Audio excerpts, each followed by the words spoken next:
Baik, assalamualaikum warahmatullahi wabarakatuh dan selamat pagi anak-anak. Nah, hari ini kita akan lanjut lagi pembelajaran kita mengenai bilangan bulat dan pecahan pertemuan kedua. Oke, masih dengan Sob Petra. Kita hari ini akan melanjutkan pembelajaran kita yang di pertemuan sebelumnya. Oke, langsung saja. Nah, ada sedikit tambahan untuk pertemuan sebelumnya. Kita kan sudah belajar mengenai penjumlahan dan pengurangan. Nah, maka saya tambahkan sedikit mengenai sifat-sifat pada penjumlahan bilangan bulat. Ingat ya, sifat-sifat ini hanya berlaku pada penjumlahan bilangan bulat. Ya, berarti pengurangannya tidak berlaku. Oke, hanya di penjumlahan. Nah, yang pertama namanya adalah sifat komutatif. Sifat komutatif itu artinya adalah sifat pertukaran. Nama lainnya ya. Artinya, kalau ada dua bilangan, misalnya A dengan B ya, jadi A ditambah B itu sama saja dengan B ditambah A. Contoh simpel misalnya 2 ditambah 3 hasilnya 5. Itu sama saja kalau kita balik 3 ditambah 2 ya, hasilnya 5 juga. Oke, itu untuk sifat komutatif. Nah, yang kedua adalah sifat asosiatif. Asosiatif itu artinya adalah sifat pengelompokan. Berarti seperti ini ya, kalau namanya pengelompokan maka dia akan lebih dari 2 unsur. Ada 3. Misalnya A tambah B, nah ini dikurung ya. Maksudnya A tambah B dulu yang dikerja, kemudian ditambahkan dengan C.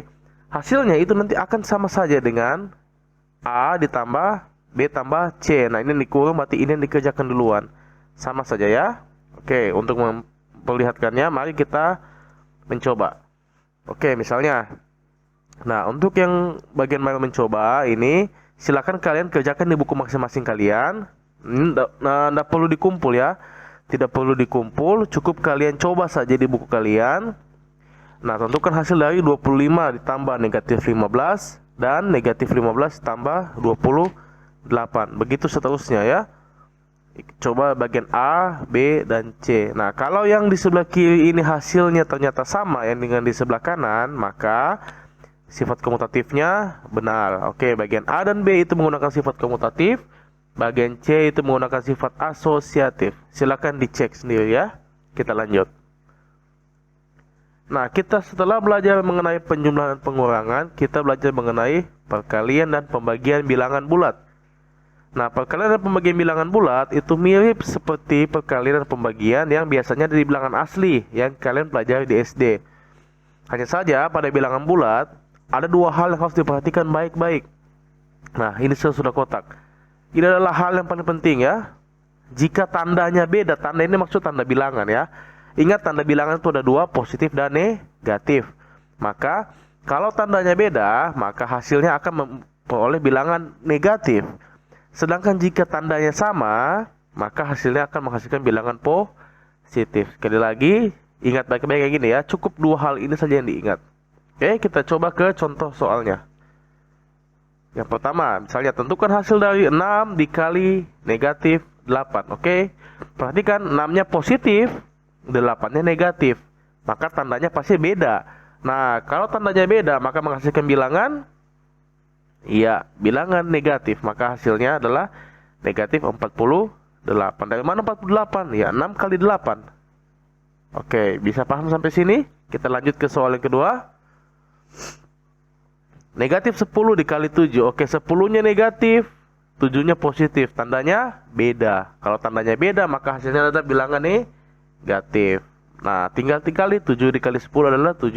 Maka hasilnya negatif 70. Oke, contoh ketiga. Negatif 12 dikali negatif 5. Nah, tandanya sama atau beda? Tandanya sama, sama-sama negatif. Kalau tandanya sama-sama negatif, maka akan menghasilkan bilangan positif.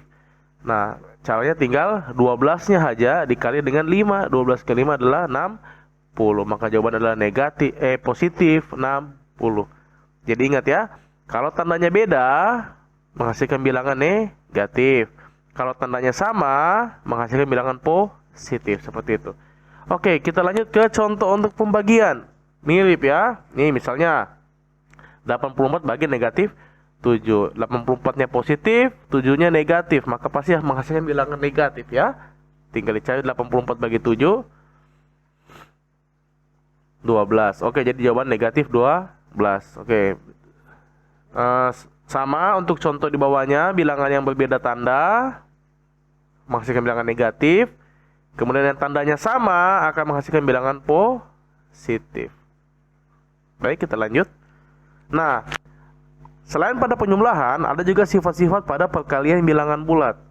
Nah, ini sifatnya mirip seperti dengan yang di penjumlahan ya. Sekali lagi ingat, sifat-sifat pada perkalian itu berarti tidak berlaku untuk pembagian, hanya berlaku untuk perkalian. Jadi dicatat itu ya, jangan sampai lupa. Oke, yang pertama adalah sifat komutatif. Sifat komutatif artinya adalah sifat pertukaran. Nah, sama seperti tadi. A dikali B sama dengan B dikali A. Boleh dicoba. Misalnya 2 dikali 3 hasilnya 6. Kalau kita balik 3 dikali 2, 6 juga. Nah, karena hasilnya sama, maka berarti bisa pakai sifat komutatif. Nah, ini sifat juga asosiatif. Sama ya, artinya sifat pengelompokan. Nah, mirip, cuma yang tadi ini tambah, sekarang jadinya kali. Ya, itu saja yang membedakan. Oke, saya harap kalian bisa paham untuk yang sifat-sifat pada perkalian bilangan bulat. Sekali lagi, sifat ini tidak berlaku pada pembagian. Ya, jadi pembagian tidak ada komutatif. Ya, nggak boleh 1 bagi 2. Beda ya dengan 2 bahagi 1, nggak boleh dikasih sama. Oke, lanjut. Oke, operasi hitung campuran. Nah, dalam menyelesaikan operasi hitung campuran yang memuat penjumlahan, pengurangan, perkalian, dan pembagian, tolong perhatikan susunan di bawah ini, ya. Jadi selesai, kalian sudah pernah belajar di SD, tapi kita akan coba lagi di sini ya. Nah, saya kasih nama dengan PEMDAS. PEMDAS ini singkatan ya.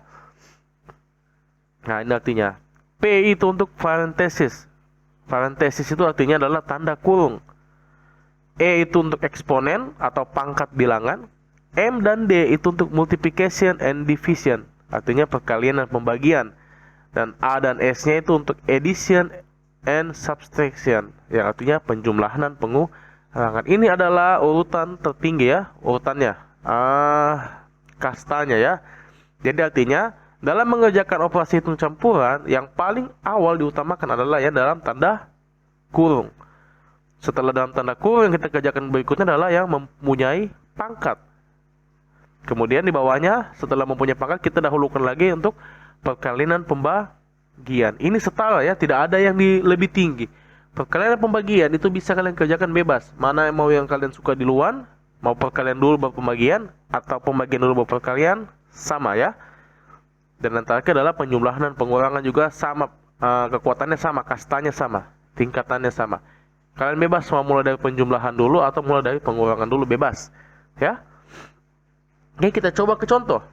Misalnya contoh, tentukan hasil dari 39 ditambah 162 dibahagi 18 dikali negatif 8. Nah, saya akan buat dalam kotak seperti ini. Kita kerjakan langkah per langkah. Nah, sesuai dengan aturan yang tadi, di sini kan tidak ada tanda kurung, ya. Nggak ada. Ini bukan tanda kurung ya. Ini untuk ya tanda kurung juga, tapi ini hanya untuk membedakan bahwa 8 itu tandanya negatif. Baik. Nah, tidak ada juga bilangan berpangkat. Maka kasta atau tingkatan yang paling tinggi adalah perkalian dan pembagian. Oke, mulainya kerjanya dari pembagiannya dulu. Nah, 162 dibahagi 18 menghasilkan 9. Maka langkah selanjutnya tinggal 39 ditambah 9 dikali negatif 8 ya. Yang di tengahnya sudah dikerjakan, jadinya 9.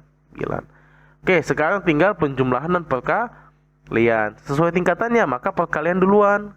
9 dikali dengan negatif 8. Ingat, 9-nya bilangan positif, 8-nya bilangan negatif, maka tandanya beda.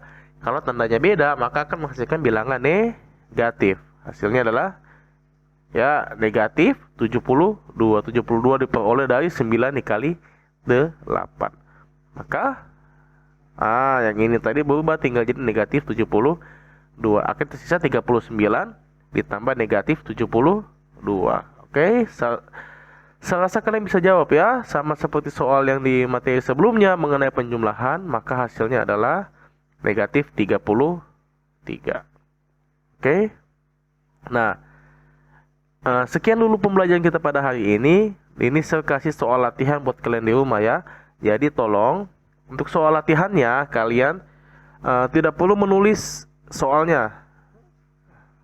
Jadi kalian cukup kerjakan langsung caranya aja. Oh enggak, maaf cancel. Jadi harus tulis soalnya. Tulis soalnya, terus cara kerjanya di bawah. Ya, tulis soalnya, cara kerjanya di bawah. Tulis soalnya, cara kerjanya di bawah. Kerjakan di buku tulis kalian masing-masing. Terus foto seperti biasa. Kerjakan di buku tulis masing-masing. Foto, kemudian kirim di e-learning nanti yang akan saya bagikan ya.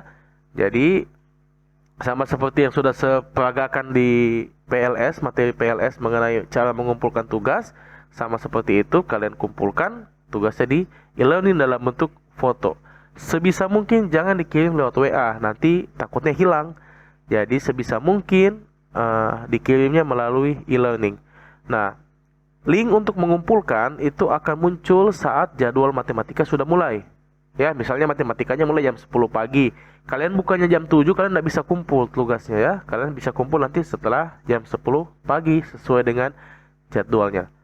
Oke, untuk absennya kalian boleh lihat nanti di e-learning itu ada kolom komen ya, komentar.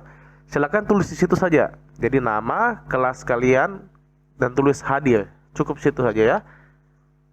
Baik, cukup sampai di sini pembelajaran kita hari ini. Sampai ketemu lagi di pembelajaran selanjutnya.